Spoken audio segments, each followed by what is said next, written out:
This is Frank Islam, Chairman and CEO of FI Investment Group and your host of Washington Calling, where we interview leading voices from business and politics that impact you, the viewer. Today, we are fortunate to have a distinguished guest. His name is Ambassador Richard Verma. He's a Vice Chairman at the Asia Group based in Washington, D.C. He previously served as the U.S. Ambassador to India from 2014 to 2017. And he was previously the Assistant Secretary of State for Legislative Affairs. He serves on a number of boards and commissions. Welcome to our show, Mr. Ambassador. It's nice to see you. Thank you for Frank, coming. great to be with you. I really appreciate this opportunity to talk to you. I'm looking forward to it. Thank you very much, Mr. Ambassador. My question to you is how high do you think South Asia will figure in American foreign policy under a Biden administration? And also, what will be the compelling case for the U.S. to have a continued engagement with South Asia? When I say South Asia, I want you to focus on India, Pakistan, Bangladesh, and Afghanistan, and talk about the U.S. withdrawal from Afghanistan as well. Sure. So it's a great question. And I really hope we can return South Asia to a place of prominence in our foreign policy. And that's where it should be. And I regret to say that it has not been a priority for this administration. You know, for example, we've gone the entire term, Frank, without a Senate confirmed Assistant Secretary of State for South Asia. Can you imagine that? There's been, you know, we have terrific career people, but no presidential appointee to speak for the president. I think that's been noticed. And unfortunately, again, we've been mired in kind of these small trade skirmishes with India after imposing tariffs on them and revoking their trade privilege status. And that seems to have been the focus of our efforts in South Asia. And USTR, the trade rep, has dominated our discourse. And I just don't understand why. Now, when we think about South Asia, a lot of challenges, security challenges, development challenges, but we also think of South Asia as a place of incredible promise. Yes. Incredible promise, right? A youth dividend, a demographic dividend, urbanization taking place at rapid rates, innovation, discovery, startups, Very well said. Incredible educational attainment, infrastructure development.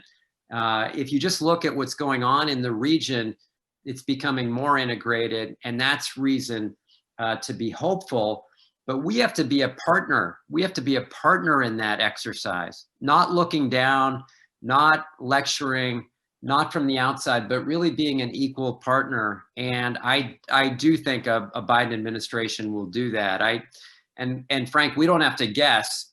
You can look at a 40-year record at how Joe Biden has focused on South Asia, worked on South Asia, and we can talk more about that. But I've seen him firsthand do that. Thank you very much, Mr. Ambassador. What are the fundamental and ideological differences in Republican Democratic administration's approaches to India and Pakistan? I'll be more interested if you can shed some bright lights on the immigrations, defense, climate change, terrorism, Russia, Iran, China, and North Korea, and commerce, trade, and investment, and also promoting our democratic values, which is freedom of press, freedom of faith, and respect for human rights. Great question. And if I forget some of those issues, just remind me. I will do that. I think there used to be a somewhat bipartisan position again, towards India and Pakistan. I think it's important to go back in our history here towards the tail end of the Clinton administration. You know, around 1998, 1999, after the Kargil crisis, you know, President Clinton made a very determined decision to separate our India policy from our Pakistan policy. He delinked or dehyphenated them. And I think that was exactly the right thing to do. Both were very important countries, but we shouldn't be balancing India off Pakistan and Pakistan off India. And so I think that was the start of this effort to pursue independent policies. Of course, we were worried about the balance of power in Asia, and that meant concerns about a rising China. There was focus on security and regrettably terrorism increasing in the region, problems with cross-border terrorism. Right. And so from Clinton to Bush to Obama, and I would even say into the first year of the Trump administration, there was a continuity. There was a continuity, again, about the need for peace and security, particularly in Afghanistan, the need for the people of Pakistan to live peacefully, you know, and not have the military and intelligence apparatus dominate their lives. There was a recognition that India would be the defining partnership for the United States in this century. There was an increasing role of the importance of Bangladesh, Nepal, Sri Lanka. Really, this is what I mean when South Asia was so important. And of course, as I said, we were concerned about losing ground to democracy. We were concerned about countervailing pressures that Russia and China were placing. So look, this is a critically important area. And I hope, you know, I know there is a bipartisan interest in supporting South Asia and Pakistan, but we've kind of lost the thread. I hate to say, we've lost the thread. The one area where we have seen some continuity is in the defense side. I give a lot of credit to Pacific Command. You know, this notion of joint strategic vision for South Asia and the Indo-Pacific that President Bush talked about, then President Obama talked about, is now the free and open Indo-Pacific strategy. The Quad is an important part of that. And again, India is a cornerstone of that. So that has been one area of continuity, but we have to build all the elements of our cooperation, all of them. What do you think of the peace movement that's taking place and the withdrawal of the United States troops from Afghanistan? What's your thoughts on that? Yeah, it's a very difficult situation. There's a lot of factors. One, U.S. Forces have been there for, you know, nearly 20 years now, and I think people are tired and they want to be able to draw down. But we also have an incredibly important security interest in that region, and we have a friend and partner in a democratically elected Afghan government that we want to succeed. Right. There's an exceptional amount of concern about giving the Taliban a seat at the table, power sharing. We're not the only ones with that concern. India has a significant concern. And there is a lot of focus on the role that Pakistan will play. Will they play a helpful role? Will they play a, you know, kind of more of a spoiler role? I'm hopeful that they see the interest in an Afghanistan that is peaceful and that is governed by its own people as well. So it's critically important. And the next president, whoever that is really going to have to see this through, again, with strong partners in the region. India has played a huge role here, providing nearly $4 or $5 billion in development aid, some military assistance in training and equipment. The most important thing is that the people of Afghanistan get to live freely and peacefully without interference from outside players. That's very well said. That's our hope. Let's talk about what makes Indian Americans so special and what's the reason for their growing profile and their importance of influence in spite of their relatively small numbers compared to many other communities. They have helped shape the United States. Indian Americans are considered the model minorities, but they have been provided a ladders of opportunity to succeed. These are the values of America and strength and qualities of America, inclusiveness and openness that all of us can proudly and truly embrace. Yeah. Well, look, Frank, you're the epitome of that story. Well, thank you very much. You are too, well, Mr. Master. Well, I don't know. I was able to, you know, I had a lot of people in front of me doing a lot of hard work, including my mom and dad, who gave me every opportunity. And again, I think about, you know, the story of South Asian and Indian American immigration to the United States is a fascinating story. It's not, we don't have generations of it. We just have a generation or two. So it's not that long of a story.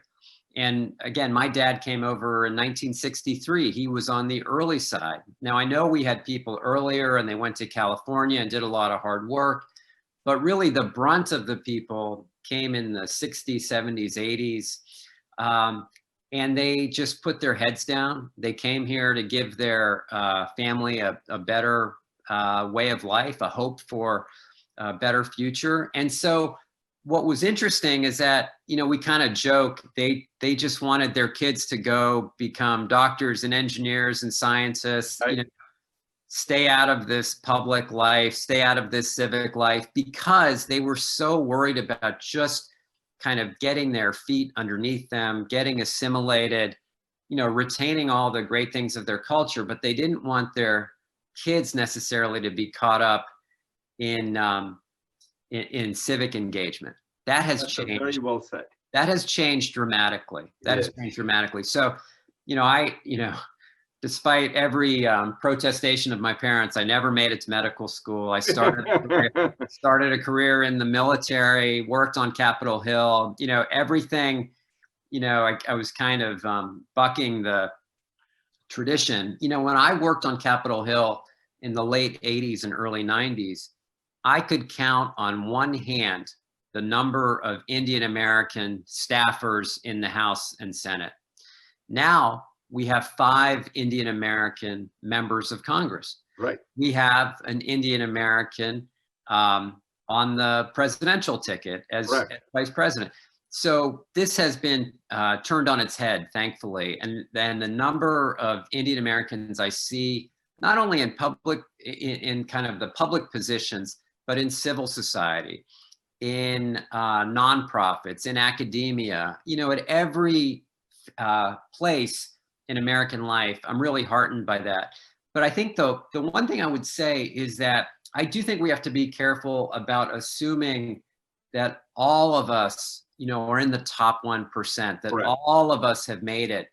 And this COVID crisis has really brought out some of the real pain and anguish and struggle. For example, there's a lot of us living on the margins. There's a lot of businesses that did not make it. There's a lot of hotels and restaurants that will not make it. There's a lot of new immigrants who are really struggling. And unfortunately, I don't want to be too negative. Unfortunately, there is this kind of anti-immigrant backlash that politicians are using to for political purpose. You know, a lot of people are scared, so they blame the immigrants. They blame the immigrants for their economic situation or their health situation. We really have to push back and fight back against that with everything we can. Before I go to my next questions, I wanted to say that I just gave a speech at JFK Library not too long ago, and I quoted, it was an immigration naturalization ceremony that I gave that speech. Immigrants infuse this nation with far horizons and new frontier, thereby keeping the hope alive and well. Wow. Very well said. That's President Kennedy's quote. And President Kennedy took a lot of pride, the fact that that his ancestors came during the potato famine from Ireland. So, you know, it's interesting you mentioned President Kennedy. He was not with us long enough, and he was not president long enough.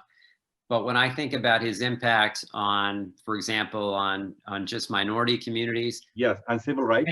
And frankly, U.S.-India relations, I think, you know, it's still a bit of an untold story about how strongly he felt about India from the time he was a senator through the time he was president. Very well said. Since you talk about the Indian diaspora, let's talk about what Indian diaspora can do to help India achieve its fullest potential. They have the character, they have a capacity, and they have a competence to make a difference. And they have made a substantial contribution in people-to-people engagement. You know, the innovations, the entrepreneurship, educations, commerce, investment, and creating companies. What can they do in terms of providing a capital for a startup company and creating jobs in India? What are the things they can do to help India? Yeah, that is a great question. So let me take a step back first and just talk about what brings two countries together, right? You have presidents and prime ministers that can have summits, and you can have formal engagements in Washington, New Delhi, Islamabad, Dhaka, right?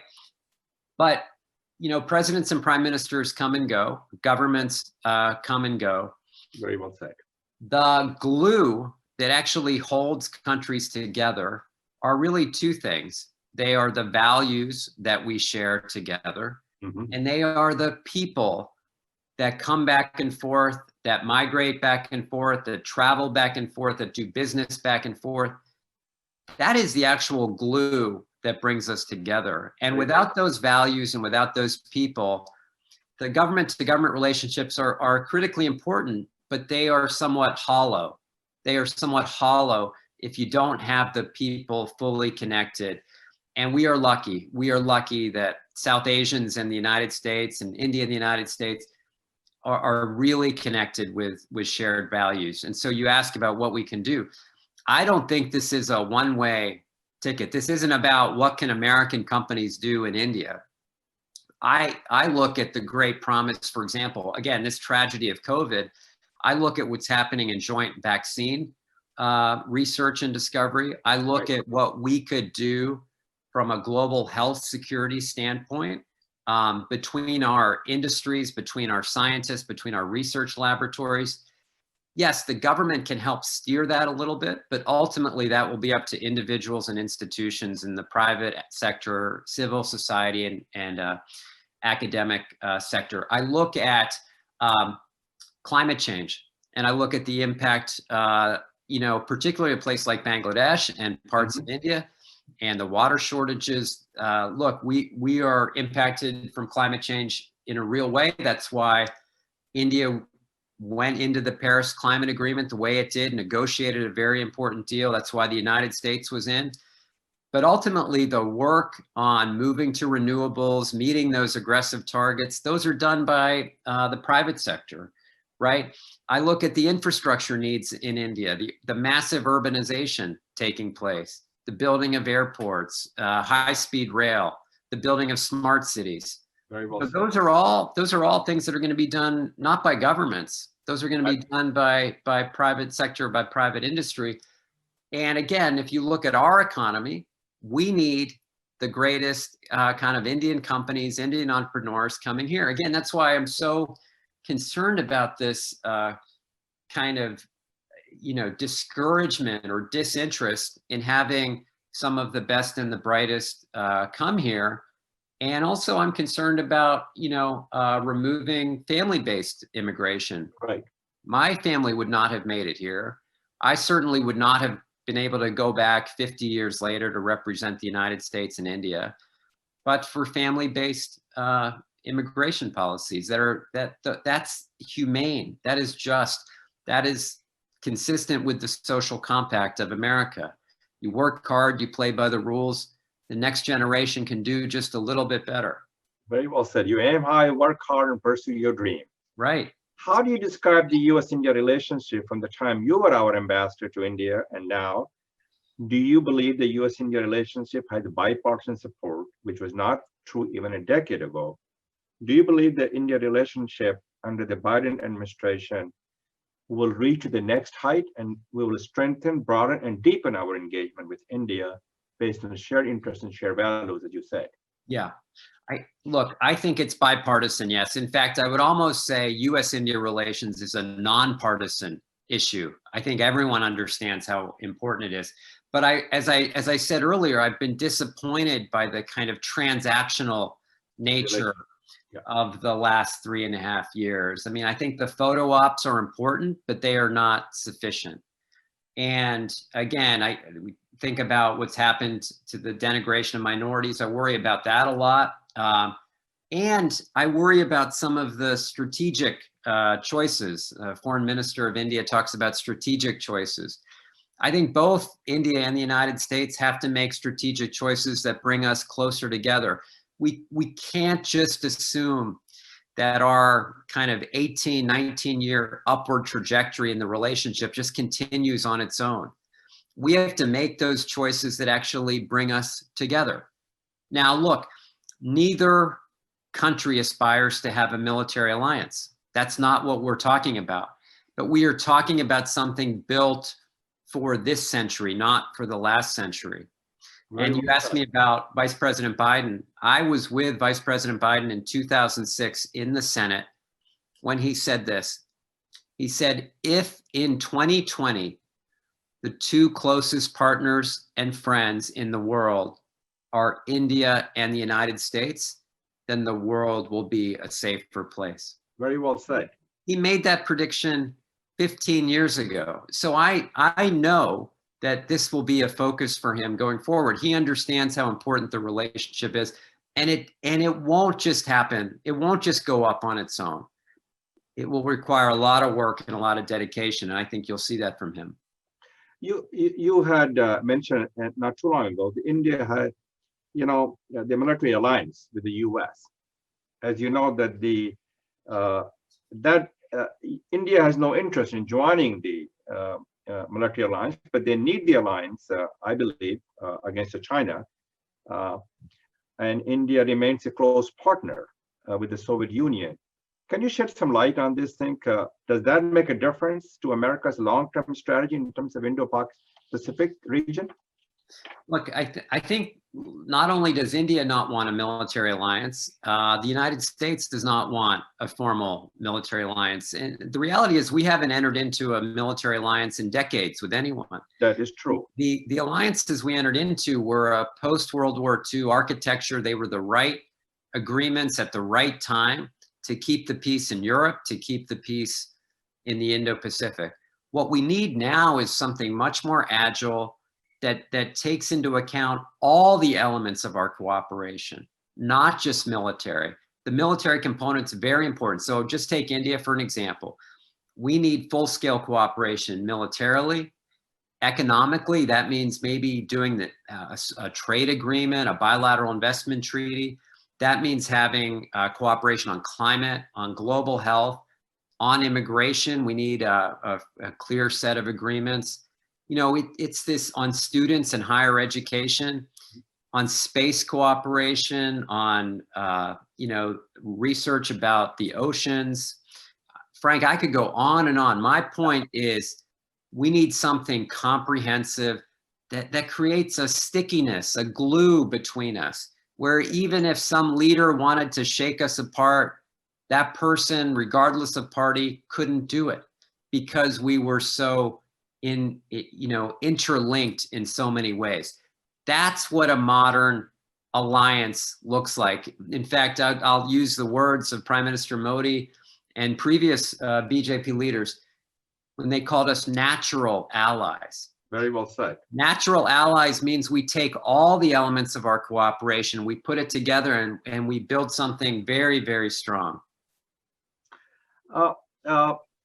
As we close our conversation, I want to talk a little bit about I'm a big fan of civic engagement because I have Frank Islam Civic Engagement Institute, and our cultural exchanges that have taken a backseat in India-US discourse, not just because of the pandemic.